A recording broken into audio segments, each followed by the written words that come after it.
আসসালামু আলাইকুম রহমতুল্লাহি ওবরাকাতুহ। আলহামদুলিল্লাহি ওয়াহদা ওয়াসসালাতু ওয়াসসালামু আলা মান লা নাবিয়্যা বা'দা ওয়া আলা আলিহি ওয়া সাহবিহি ওয়া মাওয়ালা। যালিকা জাযাউহুম বিআন্নাহুম কাফারু বিআয়াতিনা। এটাই হলো তাদের একমাত্র জাযা, একমাত্র প্রতিদান। বিআন্নাহুম কাফারু বিআয়াতিনা, কারণ তারা আমার আয়াতগুলোর প্রতি কুফরি করেছে। ওয়া ক্বালু আইযা কুন্না ইযামান ওয়া রুফাতান, আর তারা সবসময় বলতো আমরা যখন মরার পরে একেবারে মাটির সাথে মিশে যাব, আমাদের হাড্ডি, আমাদের গোশত, আমাদের রক্ত সব যখন মাটির সাথে মিশে সমান হয়ে যাব, আইন্না লামাবউসুনা খালকান জাদীদা, আমরা কি আবার নতুন করে আবার সৃষ্টি হয়ে উঠব নাকি? অর্থাৎ তারা পুনরুত্থানকে, বাসকে, মৃত্যুর পরে বাস মানে আল বাস বাদাল মাউত, মৃত্যুর পরের আবার পুনরুত্থানকে তারা অস্বীকার করত। তারা বলতো না, মানুষ মারা গেলে আবার কি নতুন করে তাদেরকে সৃষ্টি করা হবে? এই একটা কারণ, অর্থাৎ তারা আখিরাতে বিশ্বাস করতো না। আরেকটা হলো আল্লাহর আয়াতের প্রতি তারা কুফরি করত। এই কারণে তাদের স্থান জাযা হলো জাহান্নাম। আওয়ালাম ইয়ারাও আন্নাল্লাহাল্লাযী খালাকাস সামাওয়াতি ওয়াল আরদা, আল্লাহ রাব্বুল আলামিন বলেন তারা এত বোকা হয় কেমনে? আওয়ালাম ইয়ারাও, তারা কি দেখে না, তাদের চোখের সামনে দেখে না? আন্নাল্লাহাল্লাযী খালাকাস সামাওয়াতি ওয়াল আরদ, যে আল্লাহ রাব্বুল আলামিন আসমান বানাইলেন, জমিন বানাইলেন। কাদিরুন আলা আন ইয়াখলুকা মিছলাহুম, যিনি প্রথমবার বানাইলেন তিনি কি আবার পুনরায় তার মতো বানাইতে সক্ষম হন না? যিনি প্রথমে নমুনা ছাড়া বানাইতে পারছেন, এরপরে নমুনা থেকে আবার বানানো, এটা তো সহজ। আগে তো কোনো অস্তিত্বই ছিল না, সেখান থেকে যিনি বানাইতে পারছেন, এখন তো অস্তিত্ব আছে, এখান কাঠামো আছে, এখান থেকে বানানো তো আরো সহজ।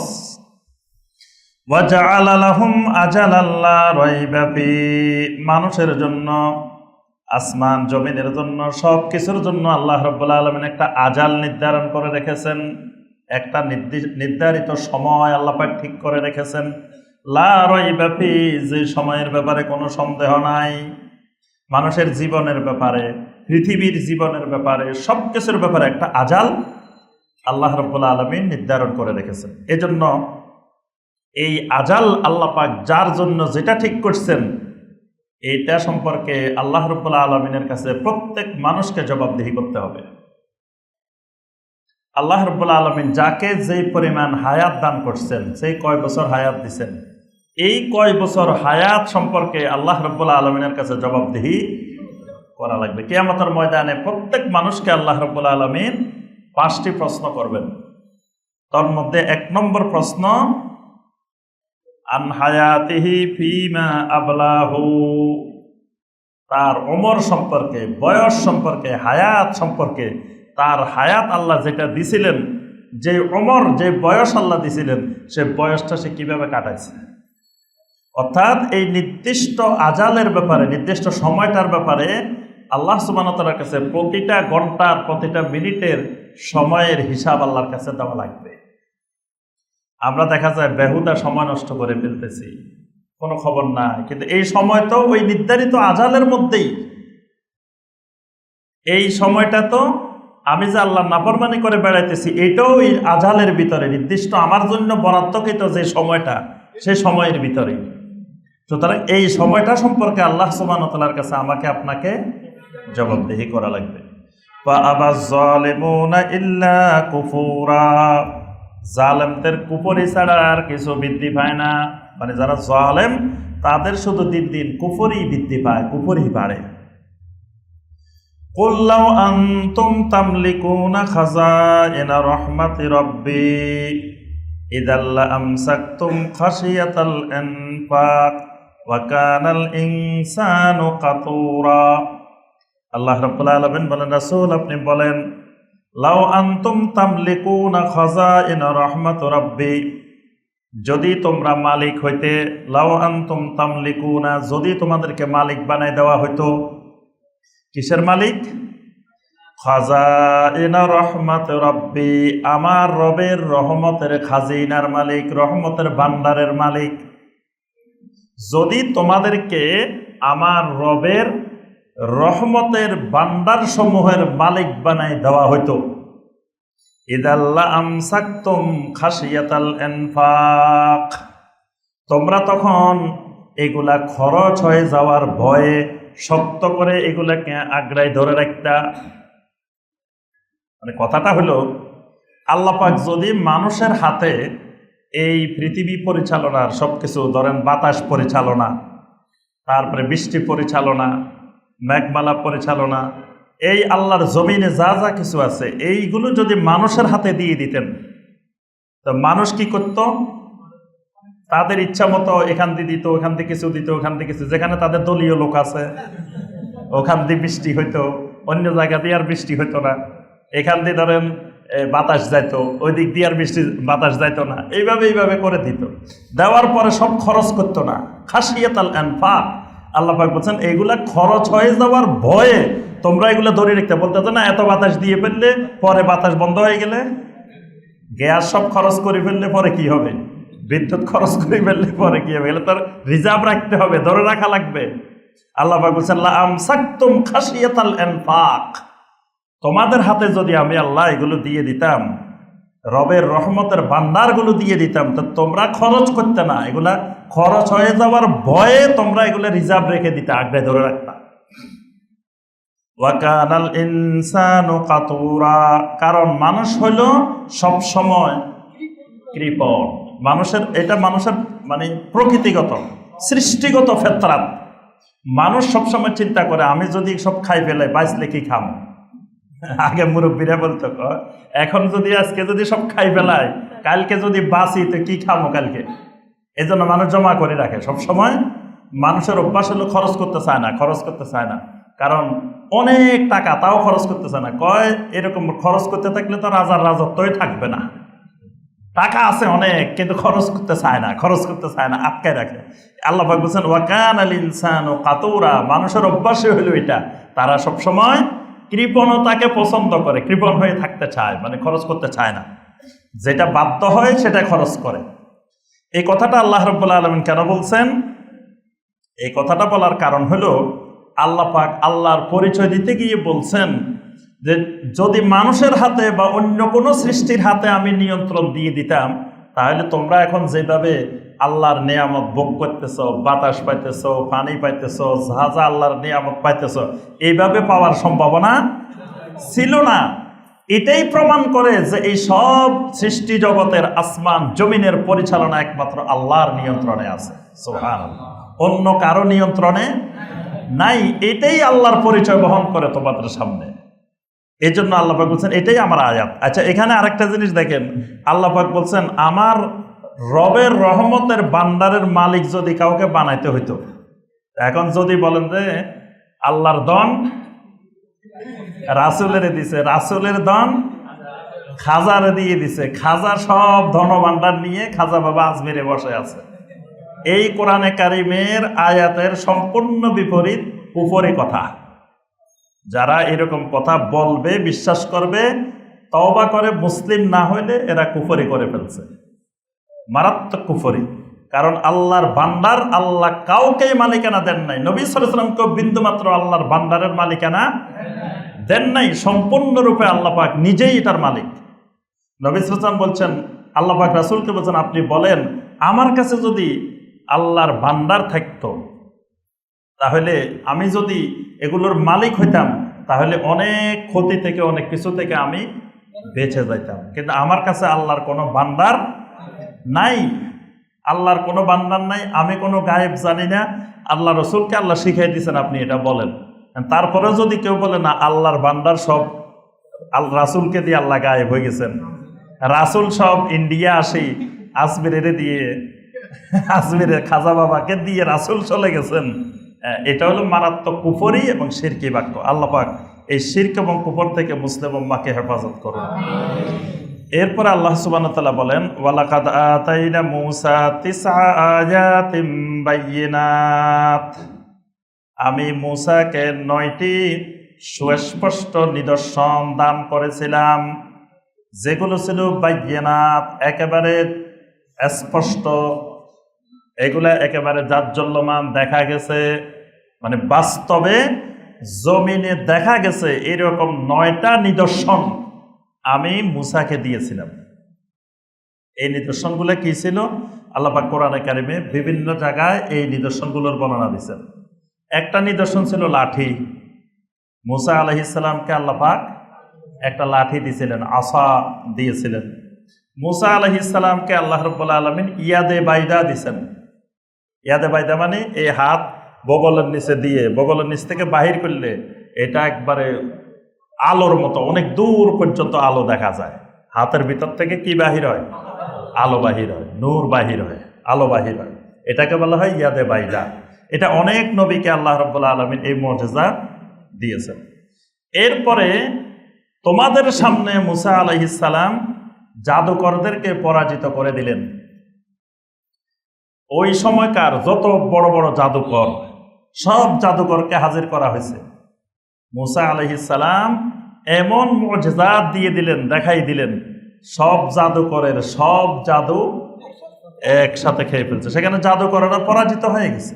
এটাও তো আয়াতে বায়্যিনাত। মূসা আলাইহিস সালাম যে জাদুকর না, এটাও আল্লাহ পাক তাদের সামনে প্রমাণ করে দিয়েছেন। এরপরে মূসা আলাইহিস সালাম তাদেরকে বারবার বলছেন যে শোনো, আল্লাহর গজব তোমাদের সামনে আসতেছে, দুর্ভিক্ষ আসতেছে, দুর্ভিক্ষটা আল্লাহর বড় গজব। আল্লাহ রাব্বুল আলামিন যুগে যুগে অনেক কাউমকে দুর্ভিক্ষ দিয়ে গজব দিছেন, অভাব অনটন সৃষ্টি করে দিছেন, অভাব তৈরি করে দিছেন। এই অভাব অনটন আসা, দুর্ভিক্ষ নেমে আসা, এটাও আল্লাহ রাব্বুল আলামিনের পক্ষ থেকে একটা গজব। এই বানি ইসরাইলের প্রতি আল্লাহ পাক এই গজবটাও দিচ্ছেন। এটাও আয়াতে বায়্যিনাত।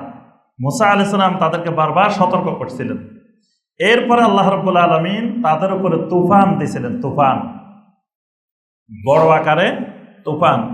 ওয়াল জারাত, আল্লাহ পাক পঙ্গপাল দিয়েছিলেন, পঙ্গপাল তাদের ঘরে বাহিরে বিছানায় সব জায়গায় পঙ্গপাল আর পঙ্গপাল। তারপরে আল্লাহ রাব্বুল আলামিন তাদেরকে দিয়েছিলেন কুম্মাল। কুম্মাল মানে শস্য কীট, এক ধরনের পোকা কীট। এই পোকা তাদের সব ফসল খাই ফেলত, এই পোকা তাদের ফল সব খাই ফেলত, এই পোকা তাদের ঘরের মধ্যে শুইলে কামড়াইতো উকুনের মতো। আপনার বিছনার মধ্যে অনেক সময় দেখবেন বিছানায় এগুলা কি বলে, কামড়ায়, খালি কামড়ায়। এইরকম এদের ঘরে ঘরে ঘরে ঘরে সব বিছানায় সব জায়গায় এইরকম পোকা ছিল উকুনের মতো, কুম্মাল। এরপর আবার দাফা দেয়, ব্যাং। তাদের খাবার নিচে খাওয়ার জন্য খাবারের মধ্যে ব্যাং বসে রয়েছে। তারপরে বিছানায় শুইতে গেছে, বিছানা ভর্তি ব্যাং, যেখানে যায় খালি ব্যাং আর ব্যাং। এটাও তাদের প্রতি আল্লাহর একটা গজব ছিল। আরেকটা গজব ছিল বা দাম, রক্ত। যেখানে যেত খালি রক্ত দেখতো, যেখানে যেত রক্ত দেখতো, খালি রক্ত আর রক্ত।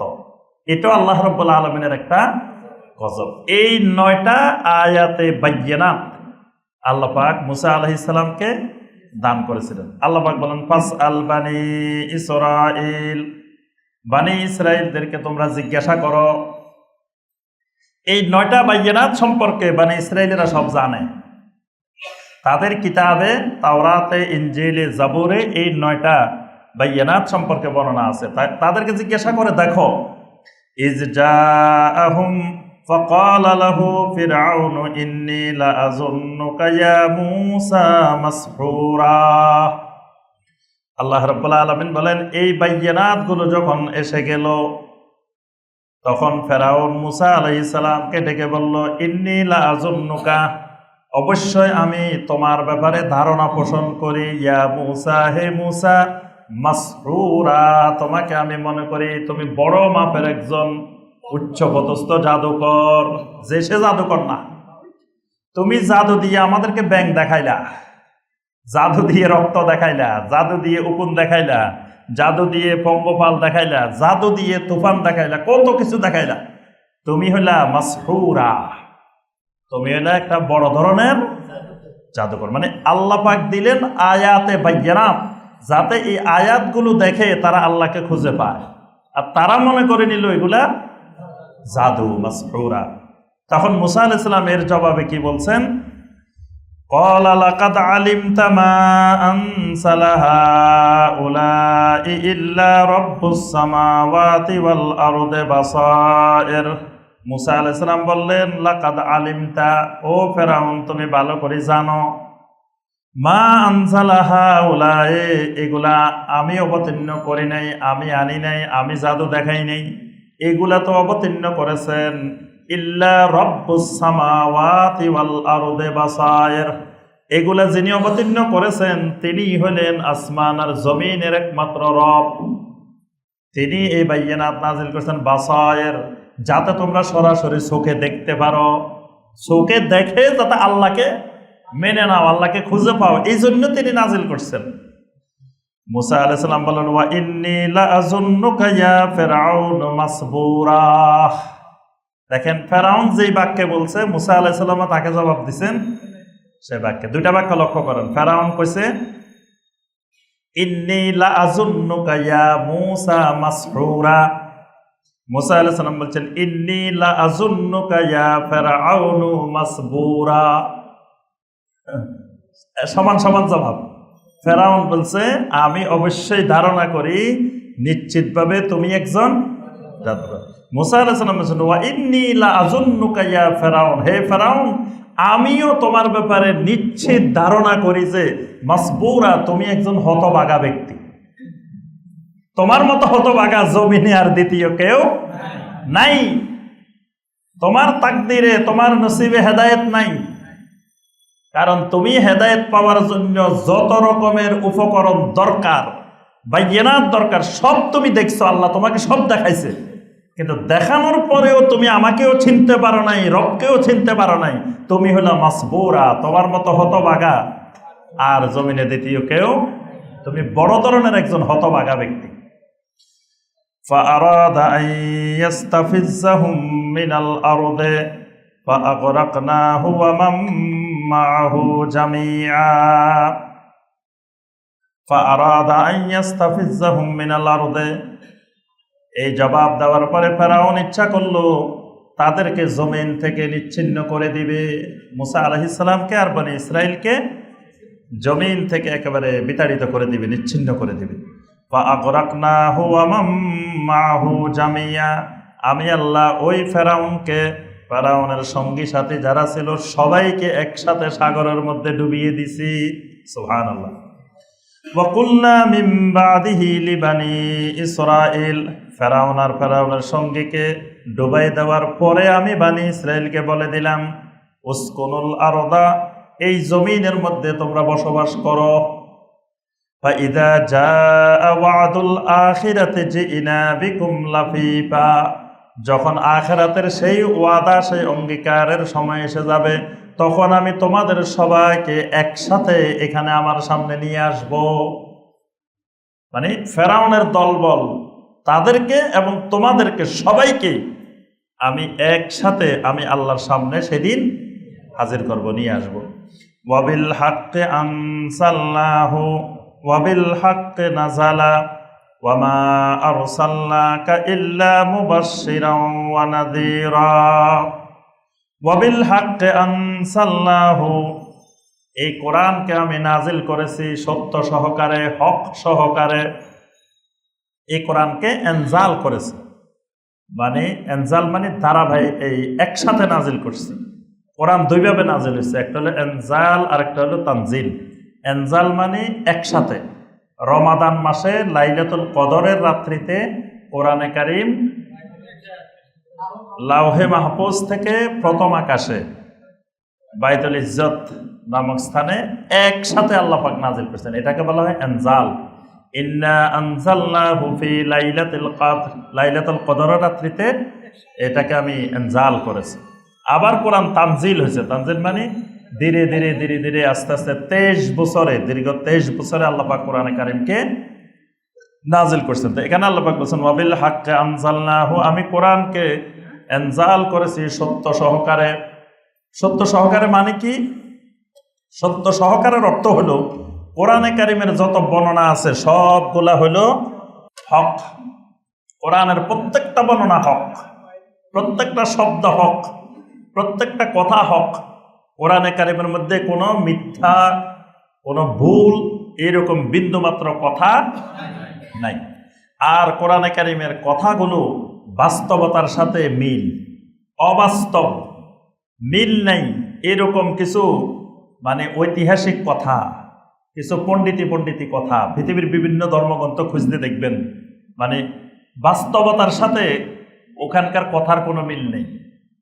একজনের সিং বাইরে গেছে, একজনের এখান দিয়ে এই হয়েছে, একজন অমুক জায়গায় গেছে এই হয়েছে, অবাস্তব বিভিন্ন ধরনের কথাবার্তা সেগুলোতে লেখা আছে। কিন্তু কোরআনে কারিমের মধ্যে এরকম কোনো অবাস্তব কথাবার্তা নাই। এই জন্য আল্লাহ পাক বলেছেন ওয়াবিল হাক্কে আনজালনাহু, অর্থাৎ এই কোরআনকে বুঝে শুনে বাস্তবতার সাথে মিল রেখে আমি আল্লাহ কোরআনকে নাজিল করছি। এটা কোরআন যা আমি নাজিল করছি এটার দলিল, যেটা হক সহকারে নাজিল হয়েছে। ওয়াবিল হাক্কে নাজালা, এবং সত্য সহকারে অবতীর্ণ হয়েছে, মানে আমার রাসূলও সত্য সহকারে এসেছে, কোরআনও সত্য সহকারে এসেছে। আমি আল্লাহর সমস্ত হুকুম আহকামও বিল হাক্কে নাজালা, সত্যি সহকারে, সত্য সহকারে অবতীর্ণ হয়েছে। কারণ আমি হইলাম হক মাহবুদ, আল্লাহ হইলেন একমাত্র হক মাহবুদ। সুতরাং তার কালামও হক, তার নবীও হক, তার কালামের সকল হুকুম আহকাম বিধিবিধানও হক। ওয়ামা আরসালনাকা ইল্লা মুবাশশিরাও ওয়া নাযীরা, রাসূল আমি আপনাকে পাঠিয়েছি, রাসূল বানিয়েছে মুবাশশির এবং নাযীর হিসাবে। মুবাশশির মানে সুসংবাদ দিবেন, আপনি দুনিয়ার মানুষকে তাওহীদ মেনে নিলে জান্নাতের সুসংবাদ দিবেন। নাযীর আপনি সতর্ক করে দিবেন, তাওহীদ না মানলে, শিরিক করলে, কুফরি করলে তোমাদেরকে শাস্তি আছে, জাহান্নামের আপনি ভীতি প্রদর্শন করবেন। আপনাকে এইভাবেই আমি রাসূল বানিয়ে পাঠিয়েছি।